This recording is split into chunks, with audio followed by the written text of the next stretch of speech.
everyone.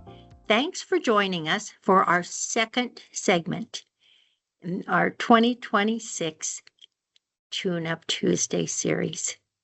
I'm Kelly Robert. I manage the Journey program at UBT. Journey's all about opportunities for education, enrichment, and entertainment for our customers who are lucky enough to be 50 and over, and our customers' friends. We don't like to leave anybody out.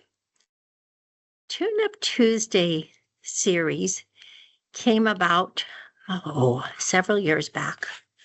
We're either in our 5th or our 6th year, when we decided it would be great to do a series that just gave folks opportunity to do things better in the year ahead.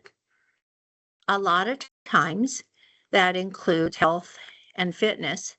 So many times we have had today's amazing presenter on to join us.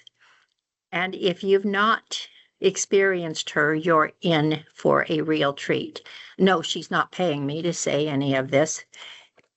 Today's segment is titled Tune Up Your Strength and Stability, Workouts and Tips to Prevent Slips and Trips. And yes, I had to cheat. I'm looking at that seemed like such a good idea when we named that, didn't it, Sam? And now I'm like, oh gosh, I got to follow along. Dr. Sam Vosler is the presenter today. Sam is truly amazing. She is forever in pursuit of improvement. And we are so very lucky here at UBT to have Sam in charge of our wellness area, because good enough is never good enough for Sam. As a result, our wellness department has won great accolades, government awards, all kinds of cool stuff. She's the Wellbeing Officer at UBT and our go-to guru for all things health and wellness. While her primary responsibility is promoting a healthy workplace, Sam loves that the role encompasses so much more. She thrives on supporting others on their journey to a healthier tomorrow.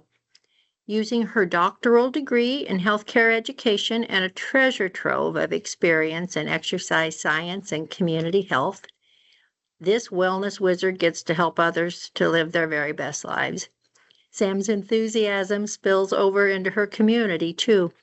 She's a spirited volunteer for the Lincoln Marathon, and if you see her running, get out of her way. A dedicated member of the Tobacco-Free Lancaster County Task Force, so don't light up in front of her, and a faithful supporter of local animal shelters. In fact, Sam and her brand new husband are the proud pet parents of Simba and Tinkerbell, 2 adorable adopted kittens who are great snugglers and add a dash of mischief to their lives. Sam, welcome. We're so excited to see what you have to share with us today. Beautiful. Well, we will just pick up where Kelly so eloquently left off, but we are going to dive into strength and stability and then ways we can improve those with workouts, different tips, different ideas. And there's 2 things that I want to just share before we dive in too deep. And the first one is that this is all going to be educational based. So take what you need, leave what you don't. And before you dive into anything that maybe is out of reach currently, connect with a healthcare professional or someone with training to help you determine what you need before you begin any new program. And as Kelly mentioned, I'm the Wellbeing Officer here at Union Bank and Trust. But a little bit more about myself. As Kelly mentioned, we've got 2 cats. We also have 2 dogs and a horse. I love baking. If it has chocolate in it, I'm sold. And then I love audiobooks. So that is really my jam in 2025 and now leading into 2026. But what are you going to walk away with today? What do we want you to be able to say after this presentation? I know that I can. And those 3 things are going to be understand what stability and strength are and what role they play in falls and trips, because we're really going to unpack both strength as a word and as a tangible item along with strength as well. So that's one. Two is going to be recognizing the role that strength training and exercise, so both whether you're a walker, a runner, you like to ride your bike, walk the dog, or you enjoy time in the gym, play in improving stability, or sometimes known as balance, and then reducing fall risk. And then finally, learning some tangible exercises, being able to recognize how and where these play a role, how we do them safely, that are geared towards improving stability and strength. So they'll do both one and the same. So that's what I want you to walk away from with today. We'll unpack these throughout the presentation and then kind of reconvene at the end. But I know anytime winter rolls around, this is typically what we think of. We love looking at the pretty snow, right? It coats the trees, everything now just kind of has this clean kind of glisten to it. But we also know that that can come with ice, freezing drizzle, slick conditions, and the thought of traversing out in said snow becomes a little bit less desirable. And so with this, we're going to walk through kind of how slips and trips fall happen, stability, strength, and all those pieces. But we typically think of winter as being the time when slips happen, and they really do happen more commonly in the winter. So 33% of ER visits in winter are associated with slipping on ice. There's a higher risk of fall injuries during winter, specifically during and immediately after snowfall or freezing rain. So we know that during the winter months themselves, fall injuries happen most commonly around precipitation time. And then finally, many of these falls occur on icy sidewalks or in parking lots. And part of this has to do with we don't have the same stabilizing factors such as handrails or treads that we maybe would see on like steps, for example, that we would then see and that we don't see on a sidewalk or in a parking lot. So some of those traction support pieces or stability adders, we just don't see in these settings. But it is not just wintertime. It is not just something that those who are 55, 65 plus need to be concerned about. It is something that all ages and stages interact with when we talk about falls, trips, and slips and getting injured from a fall. So the chart you're looking at is taking ages and saying, okay, so for folks who have a fall and get injured, how many of them are the most likely to visit the emergency room? And as we can see, those who are 65 plus are the ones who are most likely to visit the ER room. But we can also see a pretty big jump at the beginning. So for those who are under 1 or from 1 to 4, we see this jump. But again, every age has a risk for a fall, risk from an injury from that fall, and risk of ending up in the ER for a fall. But again, we see this in the 65 plus area the most. Part of that is as we get older, we tend to lose a little bit of muscle mass and we tend to lose the strength that comes with that. Our coordination also starts to, I call it buffering. It's just not as quick in responding to these external factors that we have around us. So just keeping in mind that it is something that is very natural. This is something that comes with age, but it is something that we can support as we move forward. So the larger question then becomes, when we talk about specifically wintertime, can you prevent a fall in icy conditions or at any time during the year, regardless of the age or stage or even place? And the answer is we can't always prevent a slip, trip, or a fall. We can't 100% prevent these, but what we can do is 3 things. We can build stability, we can increase strength, and we can create confidence. So as you're looking at this slide, what I want you to think about is you have an 18-month-old who is kind of starting to walk, right? They're pretty solid, but you notice that they're walking and they like to walk around the couch, right? Or around a chair. They like having something that's stable. And as they become more stable on their own 2 feet, they use that couch, that chair, that stabilizing factor less and less. And that is what some of the exercises we're going to talk about is how do we build stability on our own 2 feet, just like that toddler does, without some of those external factors. The same toddler also then increases strength, right? They're growing, they're developing, they're becoming stronger as their bodies adapt to the new asks that the toddler wants to do, right? I want to walk farther. I want to do more things. I want to go up the stairs, right? That is also increasing strength. They are increasing both the one-time ability to go up 1 step or the multiple time ability to go up multiple sets of steps. And then finally, creating confidence. I go back to that toddler example, is we have a toddler who they are saying, can I take more than one step? Can I take 2 or 3 steps? And slowly over time, they create that confidence. And so again, I use the example of the toddler, but this could apply to any scenario, right? We take someone who maybe was in a car accident who says, hey, I've been on crutches for a long time. It's going to look different now. They will follow through these 3. Even for myself, I would work through these 3 areas. So in any time we're trying to prevent the slip, trip, or fall, we want to focus on these 3 things: that building of stability, right? Becoming very stable on 2 feet, increasing our strength, and then creating that confidence around it where we feel like our abilities match the ask in front of us. We're going to kick it back to the classroom. Again, as Kelly mentioned, I like to learn, I like to read, all those things. So we're going to take a step back and we're going to talk about definitions. And there's 2 that I want to walk through in truly kind of a textbook term, so then we can move forward from that point. And the first one is stability. Stability is the ability of a system, and in this case, our body, to return to its original position after having an external force applied upon it.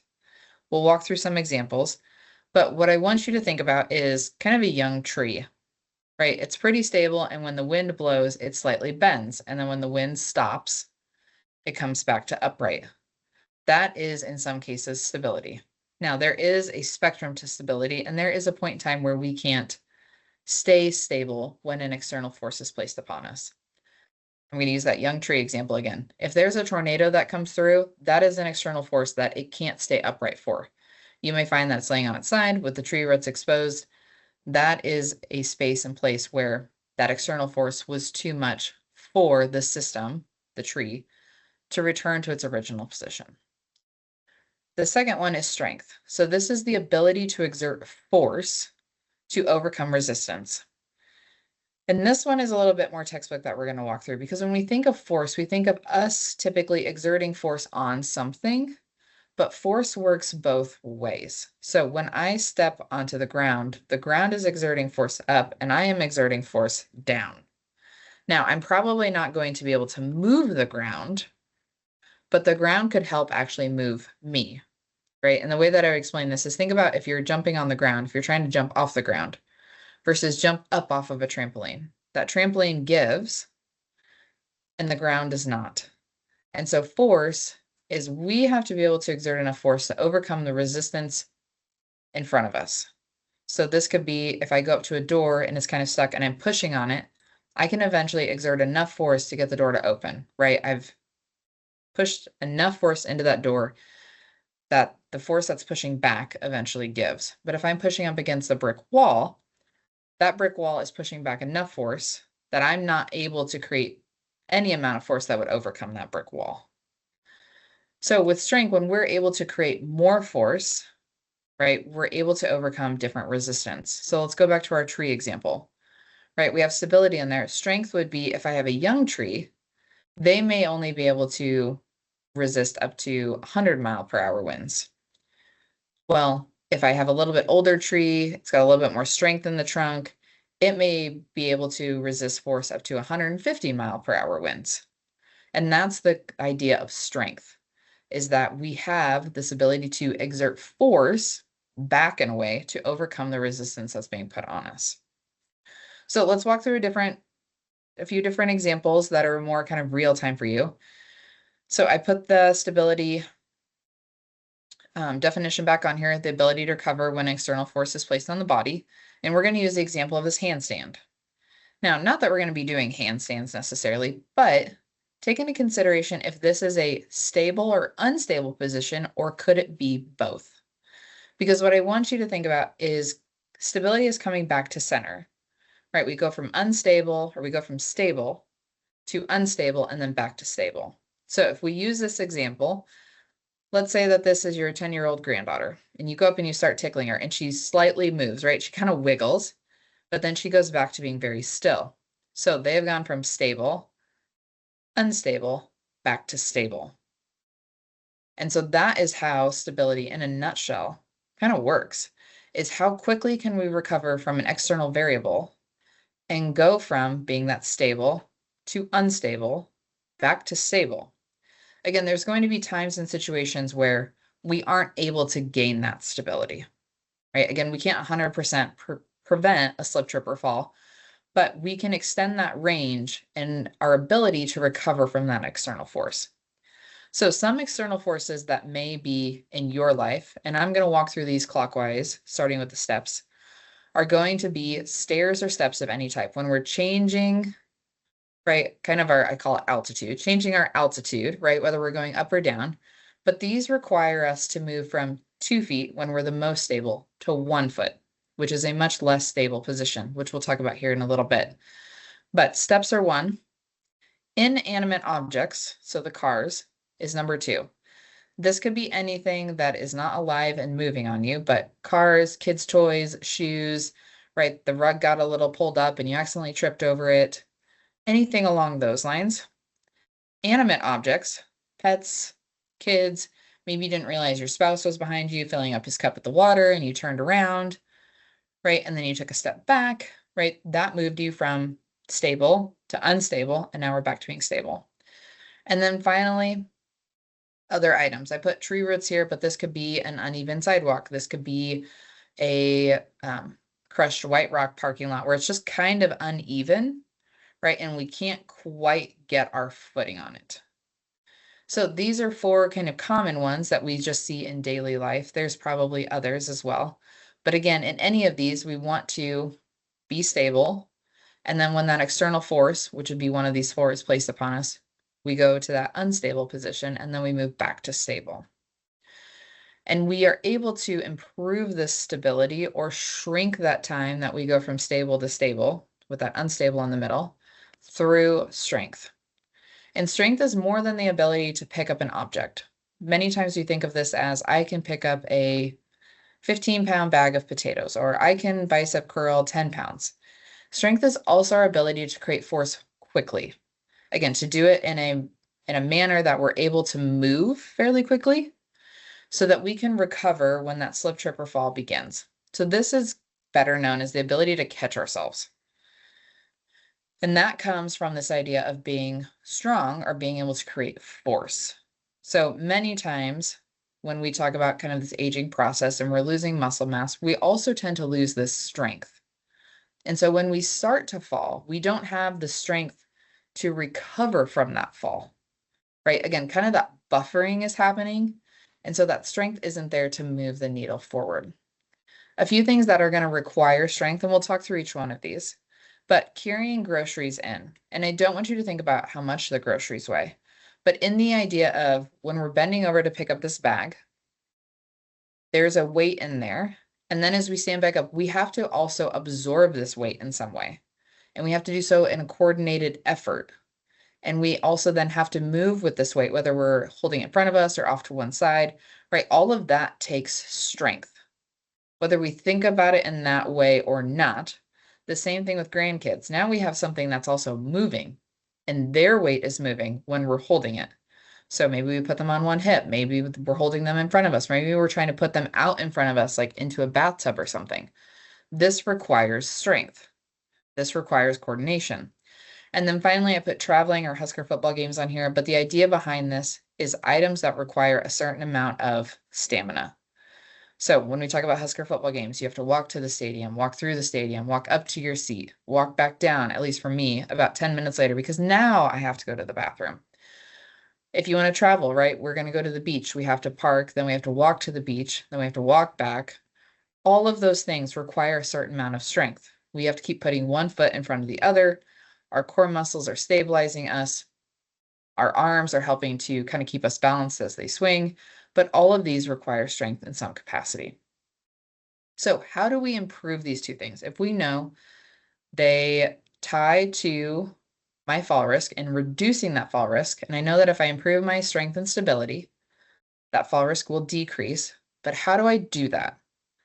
And there's 2 core things underneath each one, and these encompass kind of a whole variety of things, but I wanted to make it more memorable. And so when we talk about improving stability, the first is including balance exercises or stabilizing exercises into your weekly routine that are going to create situations in which you can safely move from stable to unstable and then back to stable. Essentially, we are practicing moving from that stable to unstable and back to stable position. Now, in any of these scenarios, we do not want to turn this practice situation into an actual fall situation. So I'm going to show you a few short videos here in a few minutes that showcase what this could look like, exercises you could include. But in any case, we always want to be safety first. Am I in a position where I can go back to stable very quickly? Should this unstable get a little too unstable for me, right? Again, we want to practice. We don't want to turn this into an actual fall. And then number 2 is consistently adding in variety and challenge, again, safely. We will only improve if our bodies are asked to do new things. So when they get really good at one, they kind of maintain there, right? We don't want to go above and beyond. Our bodies are like, I'm good with this. So if we don't consistently add in variety or that challenge, it's not going to improve on that area. So that's stability. The second one is building strength, and this is include targeted strength exercises to improve force development. And that sounds really textbook again, but I want to talk through what that means. Include targeted strength exercises to improve force development. We want to do things, we want to do activities that are going to ask our bodies to produce force and to get better at producing force. Again, we need to build strength. We need to ask it to do new things. And so we're going to have to do things that ask it to improve that force to do something different so it adapts. And then include both double leg and single leg exercises when you're ready. Again, that's a progression point.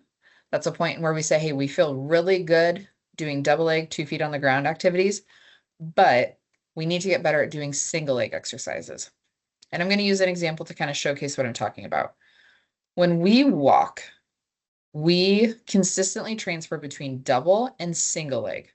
So for part of the time we're on 2 feet and for part of the time we're on 1 foot as we're actively taking that step.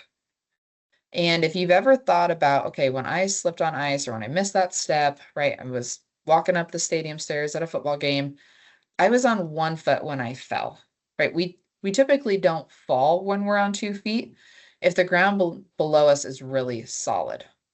And this is where when we think about, for example, like the help of a walker or a cane, right? It's adding actually another point. It's creating our base, our foundation. It's making it bigger when we add in like a walker or a cane, for example. So now instead of, if we have a cane, right, instead of now double leg, we actually have 3 because we include the cane in there. So when we do double leg, that's kind of our starting point. Can we do double leg? And then when we get good at those, we do single leg because in an activity like walking, like going up steps or down steps, we do intermix the 2 of them. Now, to give you a visual, I'm a very visual person. To give you a visual, what does double leg versus single leg stability mean? So double leg is going to be like this square. If I push on this square, it's probably just going to slide, right? It's just going to move across the table or across this slide. But if I go up to this upside down pyramid and I push on it, right, the point in its base is very small. And that's really what we're doing when we go on one leg, is that foundation just got a lot smaller and we become more likely to tip or fall to one side. Whereas in double leg, that base now got much bigger. That likelihood of us falling in one direction or the other isn't there.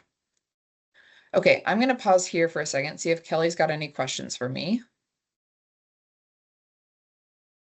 I do not see any yet, Sam. I think you are very thorough and have everyone so enthralled that no questions have been posed. Perfect. Okay. Keep your questions if they come up. We'll do questions again at the end. But what we're going to transition into next are the actual exercises. So we're going to talk about a few exercises. I'm going to talk through them. Why are these stabilizing? Why do these help with strength? And then I'm going to talk through some local resources, local to Lincoln, but in a high level way where if you're not housed in Lincoln, what are some words, some terms, or some classes that you could look for? So let's start with sit and stand. Again, we're going to start with the most basic of exercises because we want to ensure that we feel really solid in these before we move on, because we don't want to move a practice situation into an actual fall situation. So in this sit and stand, a few things I just want you to know. Both the chair and table do not have rollers on them. That seems kind of like, well, yeah, Sam, like we want it to be stable. So if we become unstable, we can grab something stable. But that is something that if you're like, well, I will use my office chair, make sure it doesn't have rollers on it. So a kitchen chair is great. Again, the table is right in front of this individual. So if she became unstable, she could simply lean forward and put her hands on the table. Again, we want something that could actively help us. We don't want something that's too high or too low. If you're saying, well, I'll just do this on my couch and then I'll use the coffee table, but is the coffee table a little too low for you? That's for you to determine. But again, being mindful of that. And then as we look at this, there is nothing else around this individual. So we don't have any pets in the picture. We don't have grandkids. There's nothing else that we could trip, slip, or fall on. Again, those inanimate objects, we want them in this situation to help support us, not cause a situation where we actually have a true fall. But the sit and stand is going to help us both from a stabilizing because we're practicing moving our center of mass, right, up and down out of the chair, but it's also creating strength. So if you are someone who's saying, hey, I get out of my chair a couple times a day, maybe you try doing this 10 times in a row, for example. Again, we want to challenge our body to do something different so that it adapts. So this is 1. 2 is the sliding step. And this is fairly straightforward, but really what they're doing is practicing moving from double, 2 feet on the ground, to 1 foot on the ground, and then back. And in this, we're shifting again side to side. You can see they're using the table here as stability, removing hands to practice working on this without stability. But again, no objects are around, no rollers on the table, and nothing around our feet. So again, being mindful, there's no rugs, there's no shoes. This is a table that could actually help me. Again, maybe you have a countertop that this would be a good fit for, or maybe you have a folding table that this would be a good fit for, right? Something that is stable. So if you needed to catch yourself, you could utilize that. Number 3 is our single leg stand. So again, we go from double to single, and then we take our hands out of the mix to practice that.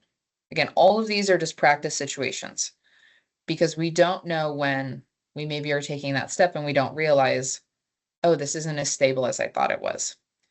That was me about 2 weeks ago. I was going down the steps. We have carpet on our steps and I had socks on, and my foot that was on the step slipped down onto the next one. And fortunately, my drag leg was also coming down and was able to catch me. I had enough strength to catch myself, but we don't know when that's going to happen. And so activities like these help us practice so that when that situation arises, we have the strength and stability to hopefully prevent a fall, slip, or trip, or in some ways catch ourselves. So the first 3 I've showed you have been fairly basic, kind of our starter exercise that we want to say, okay, I feel really good here, here, and here. The next few are going to be a little bit more advanced. So if you're saying, okay, I want to maintain the strength and stability I have, how do I do that? That could be things such as tightrope walking. They have a resistance band on the floor, but you could use this with, say, a line on a basketball court. You could use this with a painter's tape on your driveway. But a few things to notice here, there is no external stabilizing. So there isn't that desk that could help catch you, for example, right? We just need to be mindful of where our abilities are now. But as you can see, what we're working on is moving from double to single and doing that in a very small way.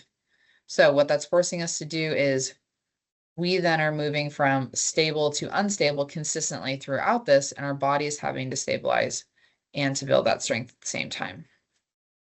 The next one is one of my favorites. It's called the flamingo stand.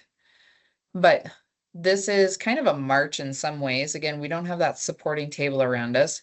But what I want you to recognize here is that this is essentially an exaggerated step. So this would be like if I'm going up 2 steps at a time instead of 1, right? And it's helping us see how we move from 1 foot to 2 foot, and especially when we're now moving an appendage, so the leg, out in front of us, because again, we need the core strength to be able to hold us over that 1 foot instead of moving forward with the marching foot, that leg that's coming up.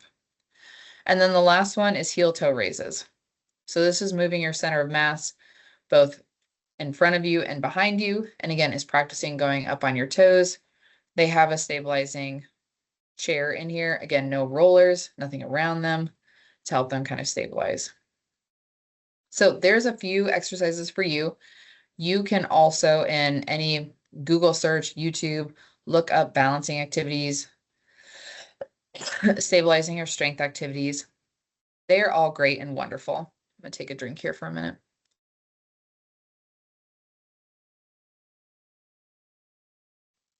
That cold that everyone's been getting, I'm just getting over.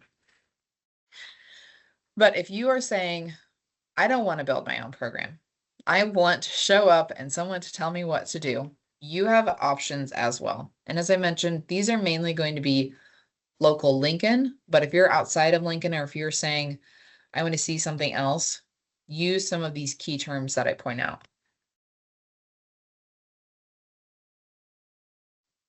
Okay, so the first one is Tai Chi, and I personally really enjoy Tai Chi. There are different variations of it, but it is a combination of movement, breath work, and I call it soul searching. But really, it's taking your thoughts, your movements, and your breath and tying them all together.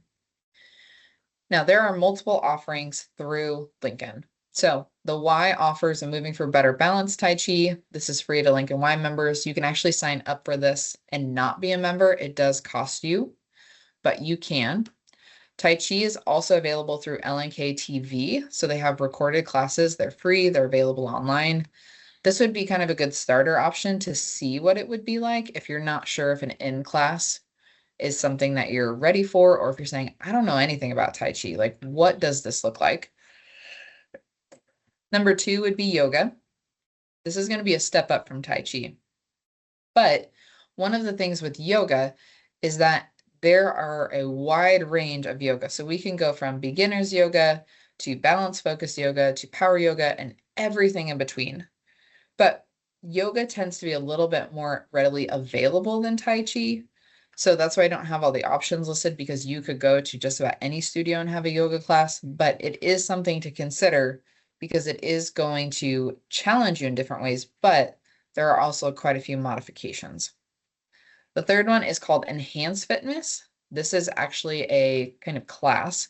The focus is on arthritis management specifically, but it does have strength and balance included as well. So it's kind of a 3-in-1 class. You get all of these different benefits with the activities they have, but it is designed in mind for arthritis, strength, and balance, and that is available through the Y in Lincoln as well. And then the last one I'm going to note, again, there are lots of others, but the last one I'm just going to note for today is Aging Partners has a stepping on workshop. So it would kind of be an expanded version of what we've talked about today, but it can help you then determine what makes the most sense for you, what are some other activities, and then what else is offered. So those are some local options.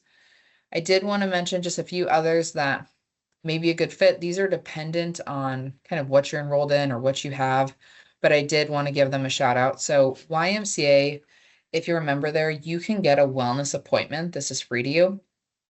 You would meet with a wellness specialist to discuss your goals, how to best reach them. But what they will do is they'll kind of personalize this for you. So they may say, hey, this specific yoga class on this day at this location is a really good fit for you. Or we have this class starting on Monday, might be of interest to you. So that could be a good fit if you're a Y member. Aging Partners in Lincoln also has a fitness center, and it's very reasonably cost. You can see a personal trainer there by appointment if you would like. They have exercise classes, fitness equipment, kind of that list goes on and on there. But again, it really is designed in mind for longevity instead of, I want to get into the gym and squat 200 pounds. It's saying, okay, here is our population. How do we support them? And the balance and strength is really included in that. And then finally, Silver Sneakers. Silver Sneakers is available for those on eligible Medicare plans. Some Medicare plans have their own version of Silver Sneakers, but they do have both online and in-person classes. It does look like Lincoln is housed within some of those in-person classes. So I would encourage you, if you're saying, hey, that's me, or I know someone who that could apply to, take a peek at what you have and see if that's partnered with it. Okay, so you've learned all the things now, right? We know what strength and stability is. We understand how that plays into our fall risk. We now know, okay, I've got some different opportunities. but where do I actually start? Right? How do I kind of move forward with this information? So my encouragement to you would be fourfold, and it's start with the basics and build up from there. Even if you think you can do the exercise, right? I know that I can do X. Start with that exercise still and confirm that you can, because you might find, man, I'm really sore the next day, right? Haven't we all done that where we're like, I can do this. And then we say, man, that was actually pretty challenging. So start with the basic exercises and then move up from there. It's much easier to move up than it is to try and move back once we've gotten a little too sore or an exercise has been a little too challenging. Number 2, slow and steady wins the race. Again, in a certain time, we really want to get going. We want to do all the exercises, all the things. We want to start with the most advanced. And I would encourage you to start slowly. Start with 1 or 2 exercises at a time. You can always add in more. Again, we don't want to get 2, 3 days out and go, wow, I am really sore, or my knee is really bothering, or something that doesn't help us move the needle. Number 3, challenge doesn't mean hurt. Exercises can be challenging and they can ask you to do new things, but if something actively hurts, stop. Consult with a medical provider, whether that be a doctor or physical therapist, before you return to these exercises. Again, we don't want to get hurt in the process. We just want them to challenge our body so that we can adapt and gain skills. And then finally, I don't very commonly say this, but use the easy button. If you don't want to build a program, if you want some accountability, if you're saying, hey, I want to show up for that 45-minute class and say, I did the thing I'm supposed to do this week, then lean into those in-person or virtual offerings. Don't feel like you have to do this on your own. So that's probably the only spot where we say use the easy button. But again, don't feel like you have to go solo on this. Know that there are programs and classes and supports out there to help you get to where you want to go. All right, so our 3 major takeaways for today, we're going to be understand what stability and strength are, how they play into fall risk, recognizing the role that they play, how they improve strength and stability, and reduce that fall risk when we partake in activities like strength training and exercise, and then learning exercise that are geared towards improving stability and strength.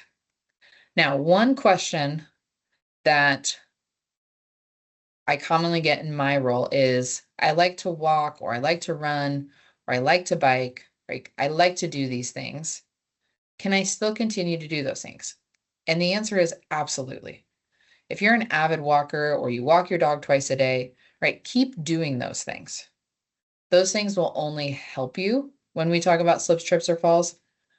But our body adapts to new stimulus. It's going to adapt when we ask it to do something new. So if we are only ever walking, for example, or we're only ever walking the same path, our body isn't going to adapt. It's going to maintain, again, which isn't always a bad thing.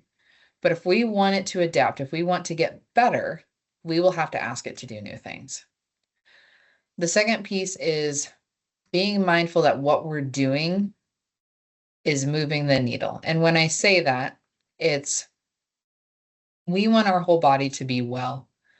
But in some of these activities, if we say, I want to hopefully be able to catch myself more when I start slip tripping or falling, we will have to do specific things to get there.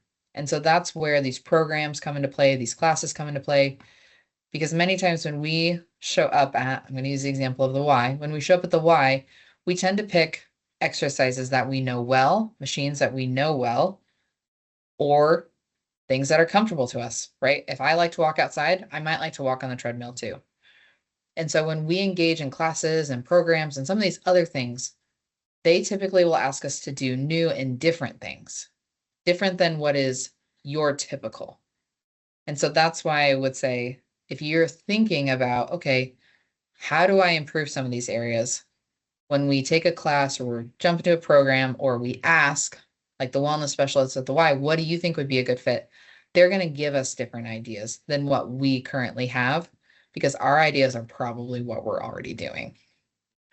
So this is my last slide, but this is your chance to ask questions. If you've got any comments, personal takeaways, maybe classes that you have tried, opportunities that you've done that you've really enjoyed. So I will let Kelly have the floor now to see what questions we have. Thanks, Sam. That was amazing. You covered a ton of information, and I really like what you're saying about challenging our bodies, um, asking our bodies to learn new and different things, because I think that's something that we all overlook. I overlook, I know. Uh, I did receive a couple questions, and the two go hand in hand. Is how do I know if I'm progressing and how long until I see results? So I'm going to start with the second part. How long till I see results? And your result rate many times, not always, but many times will depend on how different the activity is. So if I go from I'm walking 30 minutes a day, I've done that for the last 10 years, like I'm an avid walker, to I'm walking 45 minutes a day, that's not a bit different ask for your body, right? It's done this activity, now it's just doing it longer. So let's say we want to walk that in. I want to walk for 45 minutes and I want to do 2 miles. Okay, so before I was walking 30 minutes and I was trying to make it to a mile and a half or a mile. Right? All of these things though, we know how to do that. But if we say, I haven't walked a day in the last 5 years, and now I'm going to start walking 45 minutes, it's going to be a big adjustment at the beginning, but we're going to quickly gain, right? There's a lot of room for improvement there.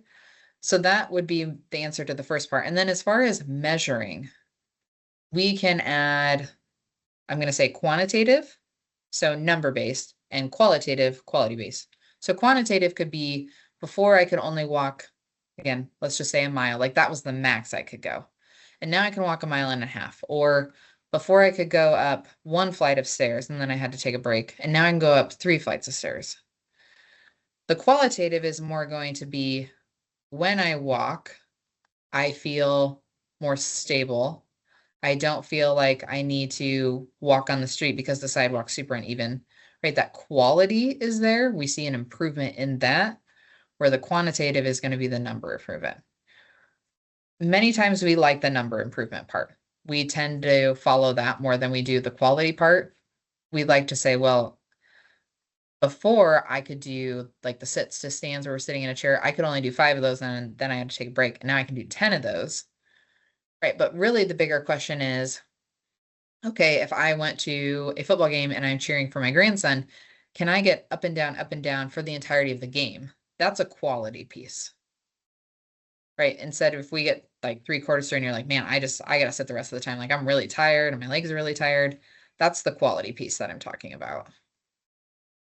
Great, really good answer. Thank you. Allison has a question. Can you elaborate on walking? I walk half an hour per day and I enjoy it. How can I challenge walking a bit without losing the enjoyment? That is a really good question because there are a lot of walkers. We've got some really great trails just across Nebraska as a whole. So I would not discourage the current walking that you're doing. I think that's great. I would encourage you to maybe walk in a different space. So that could be if you're typically walking around your block, maybe you find a neighborhood or a park or a trail where there's a little bit more ups and downs where it's not flat, right? We're challenging because we're having to go down. That's changing our stability and our strength. And then we're having to go up that same hill. Again, picking something that we know isn't overly challenging. We don't want to make it too hard. The other thing that you'll sometimes see people do is that maybe they will carry weights. And when I say weights, I don't mean like carry 5-pound dumbbells. I'm saying maybe it's something along the lines of maybe like ankle weights, or maybe we're carrying something in our hands. Again, we don't want to move the situation though from we're practicing these things to actually falling. So be mindful of what makes the most sense for you. A few other ideas would be changing your pace. So maybe for 1 minute, you are walking a little bit faster, and then the next minute, you're slowing it down a little bit. Maybe you have a park. Maybe they have a set of stairs. Maybe you go there, you go up the stairs, you go down the stairs, up the stairs, down the stairs. In any instance, when we talk about moving from one point to another, instead of doing, I call it an in and an out, so we go from one point to another and back, is if you can do some sort of circle. So if you can do multiple circles, for example, because we don't want to get out and then not be able to get back.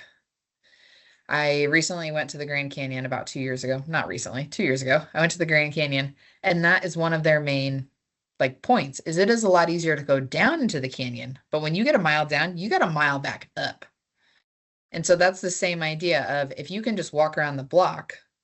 So if we take one time around the block, we're like, okay, I just need a break, or that's plenty. I thought I was going to do 3 and I only did 1. We have a kind of get out of jail free card. Whereas if you get down a mile in the Grand Canyon, you have to walk it back out. And that's not what we want. We don't want that experience. We don't want it to be overly challenging. So things like that could be helpful as well. I've also heard of folks who will do every 5 minutes on their walk, they will add in 10 body squats, or they will do 10 just body weight bicep curls, right? They just move their arms up and down, or they'll just do 10 shoulder presses. Again, you don't need weight, just doing those. But even things like those, where we're working on our arms, are asking our core to stabilize. And we're asking it to be stable while our appendages, our arms or our legs, move. So incorporating those in a different way, again, is going to add some variety, it's going to add some challenge, and it's going to ask your body to do something different. That's a great answer. Again, I know I keep saying that, but you give really good answers. And I was laughing, not at you, but at Allison's response to you. She said, thank you for the presentation and the walking tips, which are helpful for me. I'm glad you didn't tell me to walk until I'm breathless. No, don't do that. That's no fun for anybody. That was my snicker. So, anybody else have questions for Sam? I do have one other just comment, because sometimes when we're doing new things, they can also be challenging and kind of hard. But if you know of someone who wants to do the same thing, maybe you have a spouse or a friend who will go with you. Again, especially when we're talking about classes, in-person classes, it can be a little overwhelming to go by ourselves. So many places, I'll use the Y for example, but even like a Planet Fitness or your local gym, they a lot of times will have a free week. So if someone wants to try it with you, or if you're like, hey, I really want, my spouse to go with me, they can also do day passes, or they could use this free trial, for example. So you don't have to go by yourself. But many of these classes are also open to pretty much all ages. So if you're saying, hey, my 22-year-old grandson's around, he has a Y membership, maybe he'll go with me, that could be an opportunity too. And this is a focus for me in 2026. Started up with yoga again and a balanced class. So if anybody needs a workout buddy, I don't talk the whole time. That's only here. I might talk a little. But yeah, it's a little bit more fun to go and know somebody, right? And if you're new at together, you can say, you know what, that one exercise was a little hard, but we did it. And that's ultimately the end goal. As we gain these skills, we become more comfortable with them, our bodies adapt, and we kind of move the needle on where we want to go. That feels good, doesn't it? Some of the folks that are on today joined us in November when Sarah McCurley did Unwind and Align for us, and she did a version of desktop stretching or seated yoga, and that was amazing, Sam. That's great. She does an excellent job, and that's something where, again, you're challenging your body in different ways, and as we gain strength in all areas, right, we start to improve, we start to become more comfortable with things. The harder things that we thought were going to be too hard now become more attainable. So again, just slowly move the needle on things. Great. Well, Sam, I can't thank you enough for being here today and for your sharing your vast knowledge with us. And it seems like every time you join us, you have something else to share. And I'm so appreciative of that. And thanks to all of you for tuning in today. This was really a lot of fun and time just flew. Be sure and join us next week. Sam asked me what next week was. And next week is another fantastic, these are 2 presenters, not just one. It's the gentlemen that own Hive Home Maintenance. And the name of the segment is Tune Up Your Home Maintenance. pro tips to keep your home in top shape. Tune in then, same day, same time. Until then, be well, everyone, and thanks so very much. Thanks again, Sam. Bye-bye.